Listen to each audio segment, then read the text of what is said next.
E ele continua dizendo assim: era, pois, necessário agir com circunspecção e não com leviandade.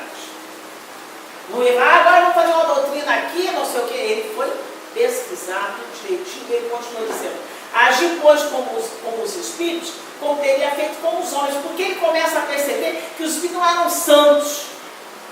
Os espíritos somos nós, sem corpo. Eu sou um espírito, só que eu estou no corpo feminino envelhecido. Eu não sou uma velhinha, já falei para vocês que eu não sou uma velhinha. Eu sou um espírito imortal. Nessa encarnação eu estou vestida por esse corpo que foi jovem, mas agora ele é envelhecido. Então o corpo feminino envelhecido não é uma velhinha. Mas o que ele vai fazer? Agir como os espíritos, como teria feito com os homens. Eles foram para mim, desde o maior até o menor, meios de me informar.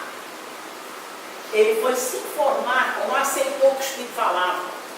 Ele foi se informar. Os Espíritos foram para ele meios de informação. Ele perguntava às meninas na casa do Senhor Rodão, e os Espíritos, através dela, respondiam. Ele continua falando: e não os considerei como reveladores predestinados.